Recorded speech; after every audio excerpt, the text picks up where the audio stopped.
Good morning, welcome back to my channel. আমার আরও একটি নতুন ভিডিওতে আপনাদের সকলকে জানাই অনেক অনেক স্বাগত, অনেক ভালোবাসা। আপনারা কেমন আছেন? আশা করছি সকলে খুব ভালো আছেন, আমিও ভালো আছি। আর এই প্রথমবার আমি আপনাদের সঙ্গে নতুন একটা তাজা ব্লগ শেয়ার করতে চলেছি। আশা করছি এই ব্লগটা আপনাদের কাছে ভালো লাগবে। আর যদি ভিডিওটা ভালো লেগে থাকে তাহলে অবশ্যই আমার চ্যানেলটাকে সাবস্ক্রাইব করে আমার পাশে থাকবেন। আর কেন আমি লাস্ট একটা নিউ ইয়ারের দিন ব্লগ বানিয়েছি, তো সেই ব্লগটা আমি একদিন আগে দুদিন আগে মনে হয় আপনাদের সঙ্গে শেয়ার করেছি। মাঝখান দিয়ে আমি ভিডিও বানাইনি, কারণ আমি সেটা ভেবে নিয়েছিলাম যে এখন থেকে আপনাদের সঙ্গে তাজা ব্লগ শেয়ার করব, সেই জন্য আমি ভিডিও বানাইনি। ভিডিও বানানো থাকলে কি হয়, ওই স্টোরেজটা থাকে না। আমি আপনাদের সঙ্গে সেক্ষেত্রে না রোজকার ব্লগটা বানাতে পারি না, সেই জন্য ভাবলাম কি এখন থেকে ওইটাই বানাবো। আগের দিন বানিয়ে পরের দিন এডিট করে আপনাদের মাঝে পৌঁছিয়ে দেবো। আর সকাল সকাল এখন একটু রেটে উঠলেও অসুবিধা হয় না, তো উঠে প্রথমে চাটা করে নিই, তারপর ওর বাবা খেয়ে টেয়ে যায়। ওর বাবাকে খাইয়ে ও যখন অফিসে চলে যায়, তারপর আমার ঘরে কাজকর্ম এক এক করে শুরু হয়। আর স্কুলও ছুটি, আমার যেতে হয় না, বাইরের অনেকটা কাজ থেকে আমার ছুটি এখন। তো সেটার বেশি দিন নেই, আবার স্বাভাবিক রুটিনে চলে আসব। আর 4-5টা দিন আছে।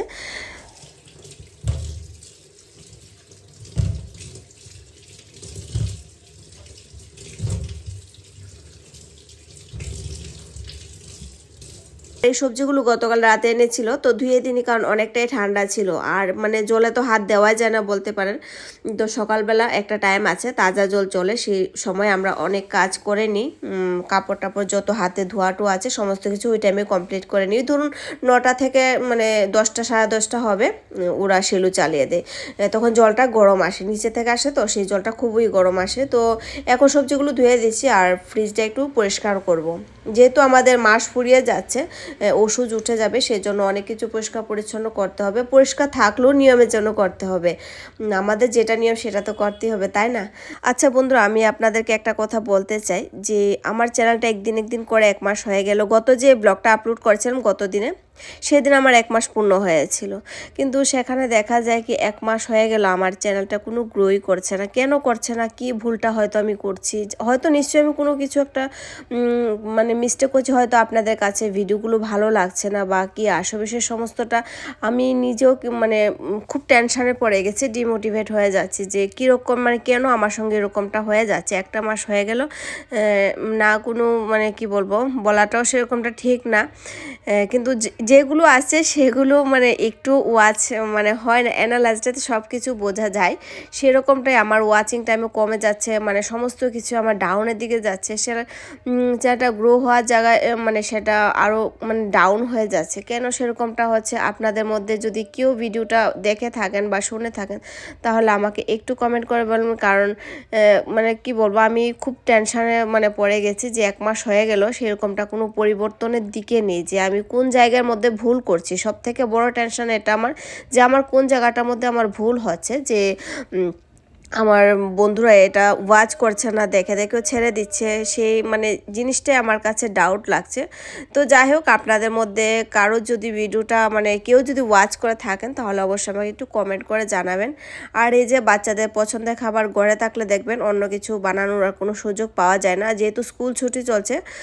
তো সেই ক্ষেত্রে নিজের মর্জি মতো আর কিছুই সেরকমটা করতে পারছি না, যেটা আর ছুটি মানেই বাচ্চাদের আনন্দ, কারণ ঘুরতে আমরা কোথাও যেতে পারছি না, আর কাছাকাছি কেউ নেই। তো ওদেরকে যতটা পারা যায় ঘরে আদর করে রাখা, সেটাই ভালোবাসা দেওয়া। আর বাচ্চাদের তো ভালোবাসা সর্বদাই থাকে, সেটা কথা না, ওদের পছন্দ করার মতো করা জিনিসটাই এখন ঘরের মধ্যে চলছে। আর যাই হোক, এদিকে একটা প্রিয়াঙ্কার একটা কাপ, সেটা পার্সেল আসেনি। এটা অনেক বছর আগে আমার মা দিয়েছিল প্রিয়াঙ্কাকে জন্মদিনে, পার্সেল করে পাঠিয়েছিল, তখন আমরা দিল্লি ছিলাম। তো সেটা খুলিনি, তো এটা খুঁজেও পাচ্ছিলাম না, কথা হচ্ছে সেটা খুঁজেও পাচ্ছিলাম না কোথায় রেখেছি। তো ঘর এখন ঝাড়ু ঝাড়া হচ্ছে, পরিষ্কার হবে, সেই ক্ষেত্রে এটা পাওয়া গেল। তো যেমনি পাওয়া গেছে সেমনি আবার কিন্তু প্যাকেটটা থেকে কাপটা বের করে প্যাকেটটা আবার রেখে দিয়েছি, কারণ আবার নেক্সট আমাদের আবার যেতে হবে। আর কাপটা খুবই হেভি, ভালো সেটা। আর আমার কি বলবো, আমার প্রিয়াঙ্কা তো সিংসিন খুব পছন্দ করে, অনেক বড় ফ্যান বলতে পারেন, ও এখনও দেখে।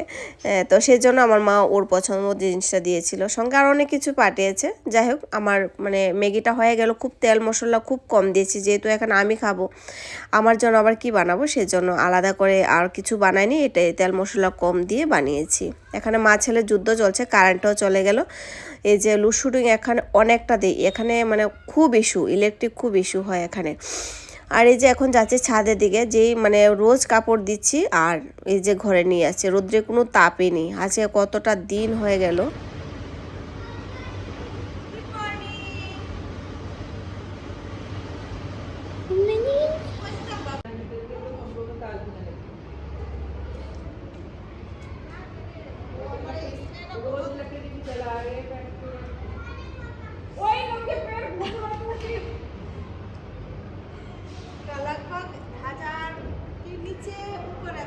সকালে উঠেই আগে ছাদের যখন দরজাটা খুলেছে উপরে তারা, তখনই আগে ছাদে কাপড় দিয়ে আসলাম। 3 তার আমারই, যে এখানে 3টা তার ছিল সমস্ত কাপড় আমারই ছিল। এখন আবার দিয়ে আসলাম, সেগুলো এই মাত্র মেশিন থেকে বেরিয়েছে।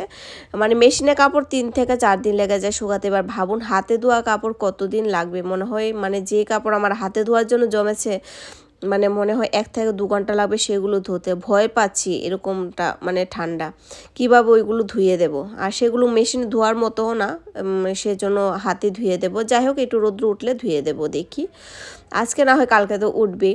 আর তারপর উঠেছে যে কাপড়গুলো নিয়ে গেলাম আপনারা দেখেছেন, সেই কাপড় আমি আধা দিয়ে আবার আধা রেখে এসেছি। রোদ্রটা মনে হয় আসবে কিছুক্ষণ পরে, সে তখন গিয়ে আপনাদের সঙ্গে সেই জিনিসটা শেয়ার করব। আর রোদ্রটা যে এসছে সেটা আপনাদেরকে একবার দেখাবো। আর এদিকে ঘরটার গুছিয়ে কিছু কাপড় উঠিয়ে নিয়েছি। আর হ্যাঁ, আপনাদেরকে বলেছিলাম আলমারিটা আপনাদের সঙ্গে আমি শেয়ার করব গুছানোটা, সেটার হলো না। অনেকটাই ব্লগ বানিয়ে আমি প্রথমে নিয়েছিলাম, সেজন্য স্টোরেজ আর পাচ্ছি না। কিন্তু এরকমভাবে দুটো গড়ে এলোমেলোভাবেও থাকতে পারছিলাম না, সেজন্য আমি একটু একটু করে গুছিয়ে নিয়েছি। তো আরও একটু বাকি আছে, সমস্তটা কমপ্লিট করে ভাবলাম আপনাদের সঙ্গে একবার শেয়ার করব। ফিরসে হো গায়ে, ये फिर से हो गया। अब एक्सरसाइज का टाइम है क्या? हाँ? हाँ? दोपहर 12 बजने वाला है, सॉरी 1 बजने वाला है।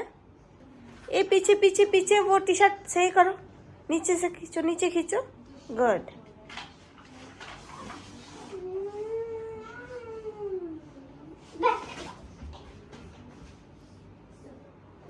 फिर से आ गए, फिर से आ गए, ये फिर से आ गए। हाँ, এই যে ভাড়া বাড়িতে থাকলে যা হয়, বাবু একটু খেলতে পারে না বাইরে গিয়ে, কারণ জায়গায় নেই, কোথায় যাবে। ছাদে জায়গা আছে কিন্তু অনেক ভাড়া আছে ওইদিকে, একটা বাচ্চা যাবে 10টা বাচ্চা বেরিয়ে যাবে। তো সেই ক্ষেত্রে দেখা যায়, কারণ নিজে ঘরে কাজ করবো বাইরে বাচ্চা থাকবে, সেটা আমার কাছে বেশ একটা সেফ মনে হয় না। তারপরে সেই জন্য আমি আর বাইরে বেরোতে দিই না, ভাবলাম থাক ঘরেই খেলুক। সেই জন্য ঘরটা আমার একদম প্রপার গুছিয়ে ওঠা হয় না, এদিক দিয়ে গুছিয়ে আসবো ওইদিকে আবার সেই নোংরা হয়ে যাবে। সেই জন্য ভাবলাম থাক কিছুটা দিন তো ঘরে থাকবো, ওরাই বা কোথায় যাবে।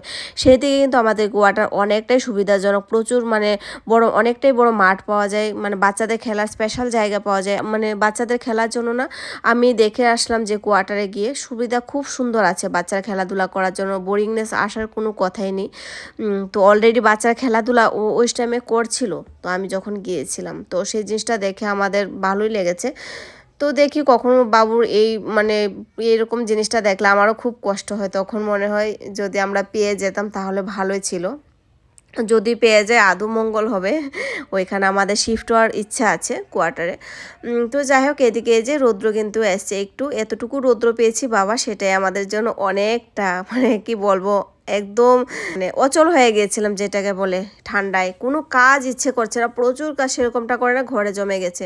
তো যাই হোক সমস্ত কাপড় ছাদে দিয়ে আসলাম। এই যে এখন করব ফ্রিজটা ডিপ ক্লিনিং, সেজন্য না ম্যাটটা উঠিয়েছিলাম। আর এই যে সমস্ত কিছু বেরও করে রেখেছি। তো শাশুড়িমা ফোন করেছিল, তো মার সঙ্গে একটু ছাদে গিয়ে কথা বললাম, রৌদ্র মানে একটু গায়ে লাগিয়েছি আর একটু মার সঙ্গে কথা বলেছি। আর এদিকে যে মানে বাবু কি করেছে, এগুলো মানে প্লাস্টিকের যে সিজারগুলো আসে কেকের সঙ্গে, চাকুগুলি আসে, সরি চাকুগুলি আসে, সেগুলো দিয়ে কেটে কেটে আদা খেয়ে আদা রেখে দিয়েছে। এই কাণ্ড, দুপুরবেলা একটু যখন রেস্ট করি তখন যা ইচ্ছা তাই করে। আর এদিকে প্রিয়াঙ্কা অনলাইন ক্লাসেস চলছে, ও বললাম না আমার একটু ছুটি, সেই জন্য সেই কারণেই ছুটি একটু পাচ্ছি। এই যে অনলাইন ক্লাস হচ্ছে, টিউশন হচ্ছে, কিন্তু স্কুল তো ছুটি চলছে, মানে উইন্টার ভ্যাকেশন চলছে, এখন টিউশন চলছে। আর এদিকে প্রিয়াঙ্কা অনেক দিন পর অনেক মানে অনলাইন ক্লাস করছে। আর এদিকে ফ্রিজটা কিন্তু আমি ডিপ ক্লিনিং করে নিয়েছি, মোটামুটি আমি অনেক কিছু ধুয়ে নিয়েছি। এই যে লাস্ট এই ডাব্বাটা ছিল, সবজির ডাব্বাটা ছিল, সেটাও ধুয়ে দেবো। ধুয়ে কিন্তু এই যে অনেক ক্ষেত্রে না আমার মানে আগের কোয়ার্টারের কথা খুব মনে পড়ে বা বাড়ির কথা খুব মনে পড়ে, এইগুলো হাতে যে ধুয়ে দিচ্ছি কিন্তু এখন শুকানোর কোনো জায়গা নেই, এই এদিক ওদিক করে আমার শুকাতে হবে। খুব মানে কি বলবো, কিন্তু ভালো আছি অন্যান্য বাড়ির তুলনায়। এই বাড়িটা খুবই আমরা ভালো পেয়েছি, অন্যান্য যে আলোচনা করে এরকম অনেক কিছু আলোচনা করে সেটা দেখে আমি মনে করি আমি অনেক ভালো একটা জায়গার মধ্যে আছি। সব একটা কথা কি, ভগবান আমাদেরকে সব দিকে দেবে না, একটু না একটু তো কম রাখবে, সেটা একটু আমাদের মানাতেই হবে, তাই না? তো সেটাই মানিয়ে চলছি, কোনো আমার প্রবলেম নেই, তাতেও আমার কোনো প্রবলেম নেই। কিন্তু কি করব, যাই হোক। আর এদিকে কিন্তু দুপুরে বানিয়েছি সিদ্ধ ভাত, আলু সিদ্ধ বা টমেটো দিয়েছি আর ঘি। আমাদের ঘরের সবারই পছন্দ, আমার হাজব্যান্ড বাদে, আমি আমার ছেলে মেয়ে আমাদের খুব পছন্দের খাবার। আর শীতের দিনে নতুন আলু দিয়ে দেখবেন প্রেসার কুকার ভাত অসাধারণ লাগে, আর সেটা আমি বিয়ের আগের থেকেই খেতাম প্রেসার কুকার ভাত। শুধু আমার জন্য সমস্ত রান্নাবান্না কিন্তু কমপ্লিট থাকতো, তারপরে যেন মা স্পেশাল আমার জন্য এটা রান্না করতো, আলু সিদ্ধ ভাত। সেটা আবার হাঁড়িতে না, সেটা আবার প্রেসার করে, সেরকম করে শরীরটা অনেকটাই আমার বাত নেমে যায় কখনো কখনো এই খাবারটা খেলে। কিন্তু ভালো লাগে, ওই যে কথাটা বলি। এদিকে এখন মানে খেয়ে উঠতেও পারিনি ভালো করে, থাল টাল কোনো রকমে আমি ধুয়ে এসেছি। এখন রাজাকে নিয়ে যাব টিউশনিতে, 3:30 বেজে গেছে, ও 3:30 থেকে আজকে ক্লাস, খুব তাড়াতাড়ি করে ছুটতে হচ্ছে। আর শীতের দিনও যেন আরও এক্সট্রা কাজ প্রচুর বেড়ে যায়। এই যে বাবু কয়টা পরেছে, 4 থেকে 5টা ড্রেস হয়তো পরেছে, তারপর আরেকটা জ্যাকেট পরিয়ে দিয়েছি। হালকা তো, ও তো পাতলা, ওকে বোঝা যায় না, ভেতরে দুটো ইনার আছে, টি শার্ট আছে, তারপর সোয়েটার আছে, এখন আবার জ্যাকেট একটা পরিয়ে দিয়েছি, মাথায় তো টোপা আছে। এই টোপাটাও কিন্তু আমি সেদিন মানে মার্কেট থেকে এনেছিলাম। চলুন আপনাদেরকে একবার দেখাই, ফ্রিজটা আমার গোছানো হয়ে গেছে, ক্লিনও হয়ে গেল, গোছানো হয়ে গেল, কমপ্লিট। তো বিকালের দিকে আমি সুযোগ পাইনি, একটু রেস্ট করেছিলাম বাবুকে দিয়ে এসে। আর 1 ঘন্টা পরে তো আবার সে গিয়ে আনতে হয়, মাঝামাঝি অনেকই কাজ ছিল, অনেক কাজই ছিল, তো সেই জন্য দেখাতে পারিনি। এই যে আমার ফ্রিজটা ক্লিন হয়ে গেছে। আর যখন আমরা এই বাড়িতে এসেছি তখন একটু কারেন্টের শর্ট কানেকশন ছিল, ফ্রিজের লাইটটা তখনই চলে গিয়েছিল, বাকি ফ্রিজটা ঠিকঠাকই আছে। আর এই যে আমি একটা কেকের মানে যে নিচে আসে সেগুলোর মধ্যে আমি প্যানটা রাখি, দুধের প্যানটা রাখি, তা না হলে ওই যে পোড়া টোড়ার সময় থাকলে ফ্রিজটা নোংরা হয়ে যায়। আমার ফ্রিজটি কিন্তু তখনও মোটামুটি প্রায় পরিষ্কার ছিল, তারপরেও যে নিয়ম। আর এই যে বড় বড় যে থেলিগুলো আসে মুদিমালের সঙ্গে, অনেকটাই বড় কখনো আসে, 2-3 কিলোর জিনিসও আসে কখনো, সেগুলো আমি রেখে দিই। এই যে সবজি কাবার করা যায় খুব সহজে। তো আমরা কিছু কিছু যদি একটু মানে আমরা বুঝে শুনে মানে একটু বুঝতে পারি, তাহলে অনেক পয়সা মোটামুটি সাশ্রয় করতে পারি আমাদের সংসার থেকে। তো যাই হোক, সেগুলো আমি একটু মানে সেই জন্য আমি রেখে দিই, এই যে সবজি টবজি রাখার জন্য। আর এই যে বাড়ি থেকে এনেছিলাম শুটকি মাছ, সেগুলো আমার ফ্রিজে 12 মাস থাকবে। আর যখন শেষ হয়ে যায় তাহলে তো আর কিছু করার নেই, যখন বাড়িতে যাই তখন নিয়ে আসি, না খেয়েও কিন্তু আমাদের অভ্যাস হয়ে গেছে। আর এই যে মাঝখানে রেখেছি যত মশলাপাতি, এগুলো ফ্রিজে থাকলে নষ্ট হয় না। আর উপরে এই ফ্রুটসগুলো রেখেছি, একটু সৌরুদ্র যখন আসবে তখন এগুলো খেয়ে নেব। এখন তো খাওয়া সম্ভবই না, তাহলে উল্টা রিয়েকশন হয়ে যাবে, এতটাই ঠান্ডা। সয়াবিন আমি ফ্রিজে রাখি, অনেক কিছু আমি ফ্রিজে রেখে দিই। এই যে লাল মানে কমপ্লেনের ডাব্বাটা, সেটার মধ্যে আছে মরিচের গুঁড়া, তো সেগুলো আর নষ্ট হবে না। এই যে এদিকে ভাই বোন খেলাধুলা করছে। তো মোটামুটি আমারও কাজ কমপ্লিট হয়েছে, এখন রান্নার দিকে যাব। চলুন তার সঙ্গে কিন্তু আজকে ব্লগটা এখানে এন্ড করছি, দেখা হচ্ছে নেক্সট একটা কোনো ব্লগের সঙ্গে। আপনারা সবাই ভালো থাকবেন, সুস্থ থাকবেন। আর আমার ভিডিওটা আপনাদের কাছে কীরকম লেগেছে অবশ্যই কিন্তু কমেন্ট করে জানাবেন। দেখা হচ্ছে, থ্যাংক ইউ।